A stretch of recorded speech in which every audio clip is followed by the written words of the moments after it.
Section 1. The Shadow from the East. To understand why the Battle of Ain Jalut was so important, you have to imagine a world that was falling apart.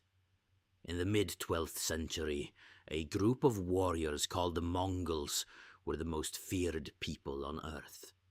They came from the grassy plains of Central Asia, and within just a few decades, they had built the largest empire the world had ever seen. The Mongols weren't just an army. They were like a natural disaster. They traveled with thousands of horses, moving so fast that they could appear at a city's gates before the leaders even knew they were coming. Their strategy was simple: surrender or be destroyed. If a city opened its gates, the Mongols would take their money and food. If a city tried to fight, the Mongols would tear down the walls and leave nothing but ashes. By the year 1258, the Mongol leader Hulagu Khan turned his eyes toward the center of the Muslim world, Baghdad. At that time, Baghdad was the most beautiful and advanced city in the world. It was the home of the House of Wisdom, a massive library filled with centuries of science, medicine, and history. It was the heart of Islamic culture. The Mongol siege of Baghdad was short and brutal. They used giant machines to hurl rocks and fire at the walls. When the city finally fell, the destruction was heartbreaking. History tells us that the river Tigris ran black because so many books were thrown into the water and read from the blood of the people. The great libraries were burned, and the leader of the Muslims, the Caliph, was killed. People across the Middle East were in total shock. They believed the Mongols were invincible, that they couldn't be beaten by any human army. After Baghdad, the Mongols moved into Syria. They took the cities of Aleppo and Damascus easily. Now there was only one big prize left for the Mongols: Egypt. The people in Cairo, the capital of Egypt, were terrified. Refugees were pouring into the city, crying and telling stories of the Mongol demons. It felt like the end of the world was coming. But what the Mongols didn't know was that Egypt was home to a special kind of warrior. These were the Mamluks, and they were about to do the one thing no one else had been able to do for 50 years. Stand their ground. Section 2. The Lion of Cairo and the Letter of Death. In the year 1259, Cairo was a city filled with fear. The streets were crowded with people who had lost everything in the Mongol attacks. The government was a mess, and the person supposed to be the leader was just a 15-year-old boy. Everyone knew that a teenager couldn't lead an army against a monster like Hulagu Khan. In this moment of danger, a man named Saif ad-Din Qutuz stepped forward. Qutuz was a Mamluk, which meant he had been a slave soldier who worked his way up to become a general. He was a man of iron. He realized that if Egypt didn't get a strong leader immediately, the Mongols would wipe them off the map. Qutuz made a brave and controversial move. He removed the young boy from the throne and declared himself the Sultan. He told the other generals, "I am not doing this for power. I am doing this to save our faith. Once the Mongols are gone, you can choose whoever you want to lead." Qutuz began to prepare for war, but he knew he needed the best of the best. He reached out to a famous commander named Baybars. Baybars and Qutuz were actually old enemies, but they both knew that the survival of Islam was more important than their personal grudges. They shook hands and agreed to fight as brothers. Together, they began to train the Mamluk cavalry day and night. These were elite soldiers who had been trained since childhood in the art of the sword and the horse. Then the moment of truth arrived. 4 Mongol messengers rode into Cairo. They carried a letter from Hulagu Khan that was designed to make the Egyptians' hearts stop. The letter said, "You have heard how we have destroyed empires and purified the earth of disorder.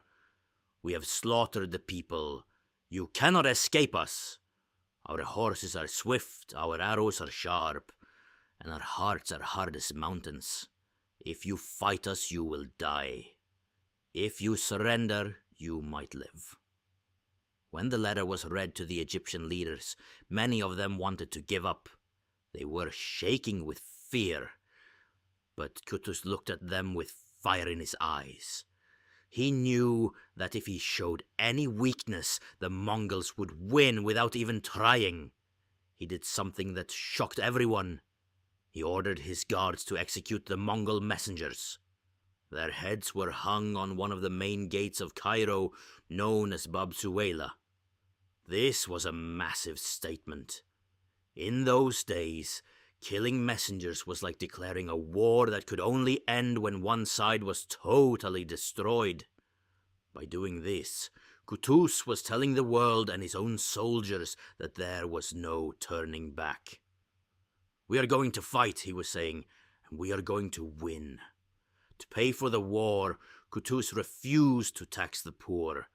Instead, he forced the rich lords to give up their gold and jewels. He told them, "If you don't give your wealth to save the people, the Mongols will take it from your dead bodies anyway." This money allowed him to buy the best armor and horses for his men. Just as the army was ready, a miracle happened. News reached Cairo that the great king of the Mongols had died in China. Because of this, the main Mongol leader, Hulagu, had to take most of his army back home to pick a new king. He left behind a much smaller force of about 20,000 soldiers under a general named Kitbuka. Kutus knew this was their only chance. He decided to do the unthinkable. Instead of waiting for the Mongols to attack Egypt, he would lead his army out to find them. It was time for the hunters to become the hunted. Section 3. The March of the Fasting Warriors. As the Egyptian army prepared to leave Cairo, the moon of Ramadan appeared in the night sky. For any other army, the prospect of marching through a desert while fasting from food and water during the day would have been a reason to delay. But for Sultan Kutus and his Mamluk warriors, that timing was a spiritual engine. They believed that Ramadan was a month of miracles and strength, and they were determined to use that energy to face the Mongol storm. The march into the Sinai desert was a grueling test of human endurance. The sun was a relentless fire in the sky, and the sand was hot enough to burn through leather boots. Because it was the holy month, many of the soldiers observed the fast, choosing to focus on their spiritual mission rather than their physical thirst. Kutus rode at the front, not as a king in a carriage, but as a soldier on a horse, sharing the dust and heat with his men. This sight gave the soldiers immense respect for their leader. They weren't just following a sultan, they were following a brother in arms. As the Mamluks moved toward Palestine, they faced a difficult political problem. Between Egypt and the Mongols were the Crusader states, fortified coastal cities held by European knights. Historically, the Muslims and the Crusaders were bitter enemies. However, Kutus was a master of diplomacy. He sent messengers to the Crusaders in the city of Acre, delivering a clear and logical message. The Mongols do not care if you are Christian or Muslim. If they defeat us, they will burn your cities next. Let us pass through your land, and we will stay out of your way. The Crusaders realized that the Mongols were a far greater threat than the Mamluks. In a rare moment of cooperation, they agreed to stay neutral. They allowed the Egyptian army to camp outside their walls and even buy fresh supplies and food. This was a massive victory for Qutuz. It meant his men could rest, sharpen their weapons, and drink fresh water without having to worry about an attack from the side. While resting near the coast, the spiritual atmosphere of the army grew even stronger. The religious scholars in the camp told stories of the Battle of Badr, the most famous victory in early Islamic history, which also took place during Ramadan.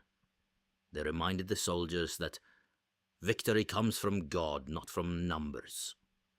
By the time the army left the coastal plains and turned inland towards the valley of Ain Jalut, they were no longer just a group of soldiers. They were a united force with a single heart. Meanwhile, the Mongol general Kitbuka was waiting.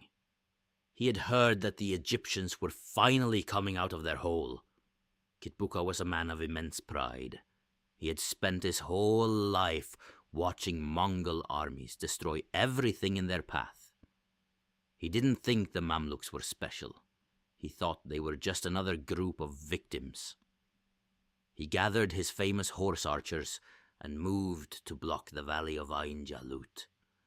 As the sun began to set on the final day before the battle, the Mamluk camp was filled with the quiet murmur of prayer.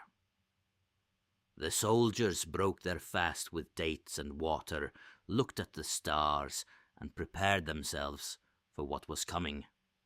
They knew that if they lost the next day, there would be no one left to protect the holy cities of Mecca and Medina. The survival of their entire world rested on their shoulders. Section 4. The trap is sprung at the spring of Goliath. The morning of September the 3rd, 1260 was a day that would change the world forever. As the sun began to rise over the valley of Ain Jalut, the air was thick with the smell of dust and the nervous energy of thousands of horses. Sultan Qutuz knew that he could not win a head-on fight against the Mongols if they were allowed to use their full speed. He needed to be smarter. He needed to use the land itself as a weapon. The valley of Ain Jalut was shaped like a funnel, surrounded by steep wooded hills. Qutuz came up with a plan that was incredibly risky but brilliant. He hid the vast majority of his army in the trees on those hills, keeping them completely silent and out of sight. He only left a small group of soldiers down in the center of the valley, where the Mongols could see them. This small group was led by the fearless Baybars. To the Mongol general, Kitbuka, it looked like the Egyptians had sent a tiny weak force to meet him. Kitbuka was a veteran of 1,000 wars, and his pride was his biggest weakness. He believed that the Mongols were naturally superior to any other army. When he saw Baybars' small group, he didn't stop to think if it was a trap. He immediately ordered his famous Mongol cavalry to charge. Thousands of Mongol horsemen began to gallop. They let out blood-curdling screams that had terrified armies from China to Europe. As they got closer, they fired thousands of arrows into the air, creating a dark cloud that blocked out the sun. Baybars and his men held their shields high, feeling the thwack of arrows hitting the wood. Then, following the secret plan, Baybars shouted the order, "Retreat!" Baybars' men turned their horses around and began to run away deeper into the valley. To the Mongols, this looked like total victory. They thought the Mamluks were cowards who were breaking under pressure. Kitbuka and his entire army chased after them at full speed, cheering and shouting. They galloped deeper and deeper into the narrow part of the valley, their horses kicking up massive clouds of dust. Suddenly, the sound of a giant drum boomed from the hills. It was the signal from Qutuz. In an instant, The hillsides came alive. Thousands of Mamluk soldiers who had been hiding behind the trees and rocks appeared. They weren't running away. They were charging down the slopes with their swords raised. The Mongols tried to stop, but they were moving too fast. The soldiers in the back were still pushing forward, while the soldiers in the front were trying to turn around. They were jammed together in the narrow valley, losing the space they needed to move their horses. At that exact moment, Baybars, the man who had been running away, suddenly stopped. He turned his horse around and looked the Mongols in the eye. With a massive roar, he and his men charged back into the fight. The trap had snapped shut. The Mongols, who had spent decades surrounding other people, were now the ones surrounded. The valley of Ain Jalut turned into a chaotic whirlpool of iron and fire.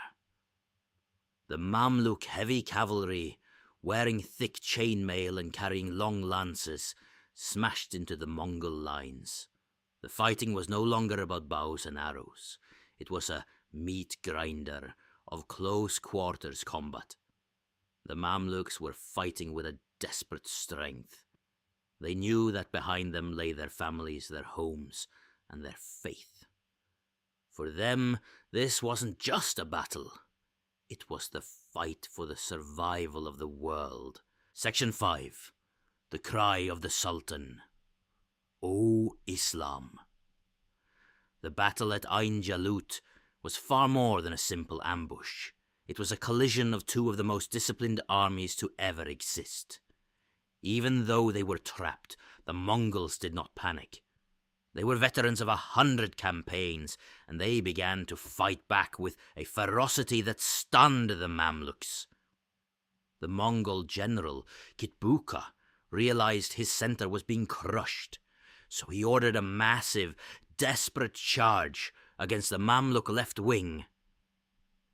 The weight of the Mongol attack was like a tidal wave.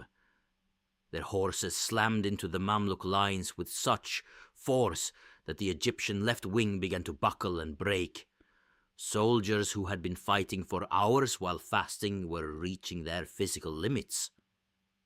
Fear, that old familiar enemy, began to creep back into the hearts of the Mamluk soldiers. They saw the Mongol banners pushing forward, and for a moment it looked like the invincibility of the Mongols was going to win once again. Sultan Qutuz, watching from a nearby hill, saw his lines starting to shatter. He knew that if the left wing collapsed, the Mongols would pour through the gap and destroy his entire army from the inside. He could have stayed in the safety of the back, but he chose to do something that would become a legend in Islamic history. Qutuz pulled off his heavy iron helmet and threw it to the ground so his men could see his face. He spurred his horse and charged directly into the thickest part of the fighting. His voice boomed across the entire valley, louder than the clashing of swords. "Why Islamah? Why Islamah? Oh, Islam! Oh, Islam!" He wasn't shouting as a king giving an order. He was crying out as a man begging his brothers to save their faith. He shouted to God to grant him victory and to protect the people. Seeing their sultan charging into the mouth of death without a helmet, his hair flying in the wind, changed something inside the soldiers. It was like an electric shock of courage. The Mamluks, who were about to run, suddenly stopped.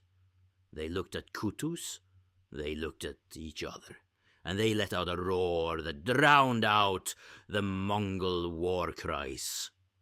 The Mamluk army reformed itself around the Sultan. With a final massive burst of energy, they pushed back. The fighting became even more brutal. Qutuz's own horse was shot out from under him, and he fought on foot until a soldier brought him another. The Mongols, who were used to seeing their enemies flee in terror, were now the ones being pushed back inch by inch. Kitbuka, seeing his army losing its grip, refused to retreat. He was offered a chance to escape, but he chose to stay and fight with his personal guard. In the end, the Mongol general was knocked from his horse and captured. Even as a prisoner, he remained defiant, telling Qutuz that Hulagu Khan would come and turn Egypt into a desert. Qutuz, knowing the threat was finally over for today, ordered the general to be executed. As the sun reached its highest point in the sky, the Mongol lines finally snapped. For the first time in history, a Mongol army did not just lose a skirmish, they were completely destroyed in a major field battle. The unbeatable warriors of the East were running for their lives, pursued by Baybars and the Mamluk cavalry. The spell of Mongol invincibility had been broken forever in the heat of a Ramadan afternoon. Section 6. The Aftermath and the Legacy of the Lions. The dust of Ain Jalut finally began to settle, but the world that emerged from that dust was completely different. As the surviving Mongol soldiers fled toward the north, the Mamluk warriors realized the scale of what they had achieved. They hadn't just won a battle, they had saved a civilization. If the Mamluks had lost that day, there was nothing left to stop the Mongols from marching into Egypt, then North Africa, and then across the sea. The holy cities of Mecca, Medina, and Jerusalem would have likely shared the same tragic fate as Baghdad. The news of the victory spread like wildfire across the Islamic world. For years, people had lived in a state of constant terror, believing that the Mongols were a punishment from God that could not be stopped. The victory at Ain Jalut broke that psychological prison. It proved that the Mongols were human, that they could be outsmarted, and that they could be defeated. In cities from Cairo to Granada, people celebrated in the streets. For the first time in a generation, there was hope. However, the story of the two heroes of the battle took a dark and dramatic turn. As the army marched back toward Cairo, the old rivalry between Qutuz and Baybars returned. Baybars felt he had not been properly rewarded for his incredible bravery during the battle. In a tragic end to the campaign, Qutuz was assassinated during the journey home, and Baybars took the throne as the new Sultan of Egypt. Under Sultan Baybars, the Mamluk Empire became the most powerful force in the Middle East. He spent the rest of his life making sure the Mongols could never return. He built a massive system of fast-moving messengers, strengthened the fortresses, and created a permanent elite army. Because of the victory at Ain Jalut, Egypt became the new heart of the Muslim world. Scholars, scientists, and artists who had fled the destruction in the East found a safe home in Cairo, preserving the knowledge of the golden age for future generations. The Mongols did try to return several times in the following years, but the spell was gone. The Mamluks now knew how to fight them, and the Mongols knew that the Mamluks would never back down. Eventually, the Mongol Empire in the Middle East, known as the Ilkhanate, began to change. Many of the Mongol leaders actually converted to Islam, turning from destroyers of the faith into its protectors. The fierce warriors of the steppe eventually blended into the cultures they had once tried to conquer. Today, the Battle of Ain Jalut is remembered as one of the most important turning points in human history. It is a story of how a group of slave soldiers rose up to protect the world. It is a story of how Ramadan gave a tired army the spiritual strength to do the impossible. Most importantly, it is a reminder that no matter how invincible an enemy seems, courage, unity, and a smart plan can change the course of destiny. The valley of Ain Jalut is quiet today, but the echoes of Qutuz's cry, O Islam, still ring through history as a symbol of resilience. The Mamluks started the month of Ramadan in 1260 in fear, but they ended it as the lions who saved the world.